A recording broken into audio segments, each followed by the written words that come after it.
Phantom Blade Zero'yu ilk gördüğümüzde hepimiz benzer bir refleks verdik. Çok hızlı, çok karanlık ve fazlasıyla kendine has bir stili var. Bunu ilk bakışta herkes düşündü biliyorum. Fragmanlardaki kamera hareketleri, karakter animasyonları ve dövüş koreografisi oyunun daha ilk andan ben buradayım deme ihtiyacı hissettiğini açıkça gösteriyordu. Ancak tam da bu noktada Souls-like oyunlarında artık kaçınılmaz hale gelen bir soruyla karşı karşıya kalıyoruz. Bu kadar güçlü bir görsel sunum, oynanış tarafında gerçekten karşılığı olan bir derinliği mi işaret ediyor, yoksa bu etki daha çok sunum tarafına yoğunlaşan bir tasarım tercihi mi?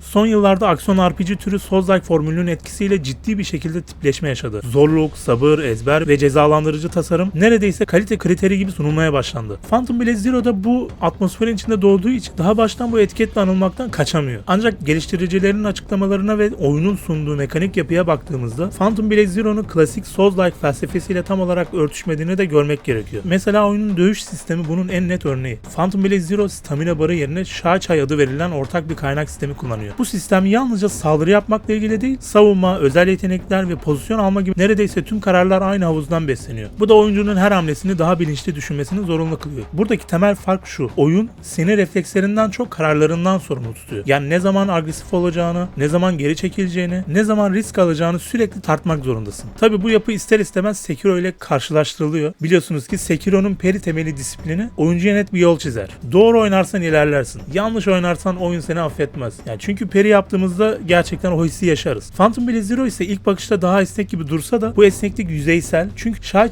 yanlış yönetimi oyuncuyu daha çok savunmasız hale getirebiliyor. Bu anlamda oyun Sekiro kadar katı olmasa da hataları en az onun kadar sert cezalandırılabiliyor. Öte yandan Devil May Cry tarafına baktığımızda Phantom Blade Zero'nun oldukça farklı bir yerde durduğunu görüyoruz. Devil May Cry serisi oyuncuya stil özgürlüğü tanır. Kombalar, silah geçişleri ve hareketler bir tür kişisel ustalık alanıdır. Phantom Blade Zero'da ise stil daha çok oyunun kendisine ait. Animasyonlar sinematik, geçişler etkileyici, fakat oyuncunun bu estetiği kişisel bir ifade alanına dönüştürme imkanı sınırlı. Bu da oyunu Devil May Cry'nin serbest yapısıyla Sekiro'nun disiplinli yaklaşımı arasında bir noktaya yerleştiriyor. Bu hibrit yapı bazı oyuncular için taze ve ilgi çekici olabilirken bazıları için kimliksiz bir his oluşturma riski taşıyor. Şimdi gelelim kamera, okunabilirlik ve kontrol meselesine. Yani Phantom Blade Zero'nun fragmanlarında en çok alkış alan taraflarından biri hiç kuşkusuz kamera kullanımı. Dövüş sırasında kamera sürekli hareket halinde, açı değiştiriyor. Bazen neredeyse bir aksiyon filmi estetiği oluşturuyor. Ancak bu sinematik yaklaşımın okunabilirliğiyle ne kadar dengeleneceği hala büyük bir soru işareti. Aksiyon oyunlarında kamera yalnızca görsel bir açı değildir. Oyuncunun karar alma sürecinin doğrudan bir parçasıdır. Eğer kamera estetik uğruna düşman animasyonlarını, saldırı yönlerini ve zamanlamayı net aktaramazsa hata hissi oyuncunun kontrolünden çıkmış gibi algılanır. Bence Phantom Blade Zero'nun asıl sınavı burada başlayacak. Sinematik şov ile mekanik netlik arasında gerçekleşen sağlıklı bir denge kurabilecek mi? Yoksa görselliğin bedenini oynanış tarafından mı ödetecek?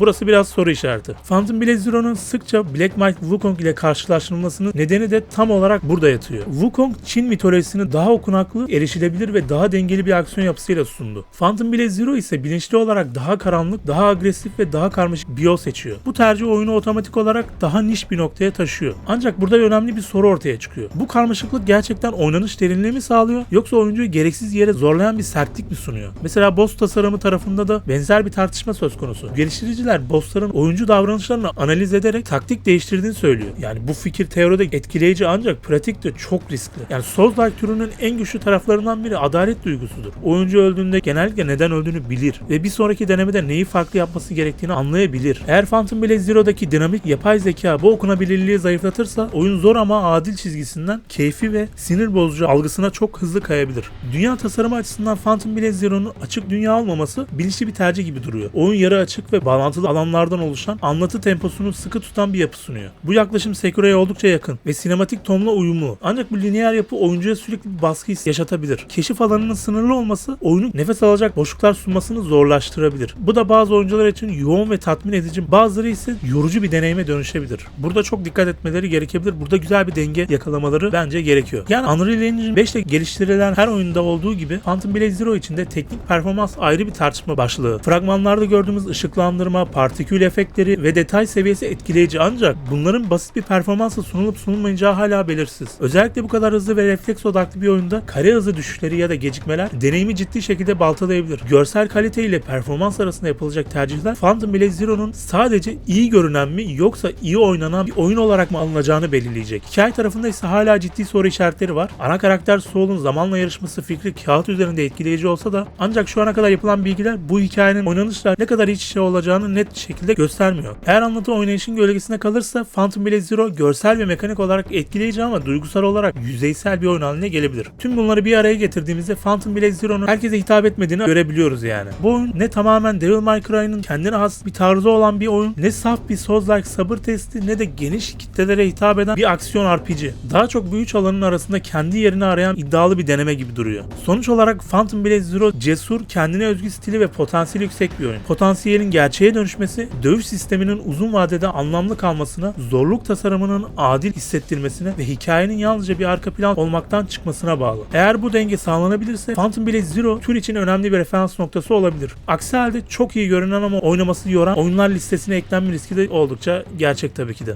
Phantom Blade Zero şu an için bir vaatten ibaret bu arada. Bu vaat stil, hız ve karanlık bir ton üzerinde şekilleniyor ama ancak bu vaadin gerçek bir kimliğe dönüşüp dönüşmeyeceğini oyunun gösterdiklerinden çok oyuncuya ne kadar alan tanıdığıyla belirlenecek bence. Eğer Phantom Blade Zero yalnızca izlenen değil, öğrenilen ve ustalaşılan bir deneyim sunabilirse tür içinde kendine kalıcı bir yer edinebilir. Aksi halde güçlü bir izlenimden öteye geçemeyen, kısa sürede tüketilen bir deneyim olarak hatırlanması da ihtimaller dahilinde. Ve belki de en önemli mesele şu: Phantom Blade Zero türü kendi stilleri ve dinamiklerini ekleyerek aşmak istiyor. Yani ancak bunu yapabilmesi için önce kendini, kimliğini net ve tereddütsüz bir şekilde ortaya koyması gerekiyor. Bakalım bunu oyun çıktığında zaten daha çok net göreceğiz. Evet, benim anlatacaklarım bu kadardı. Kendinize iyi bakın. Görüşmek üzere.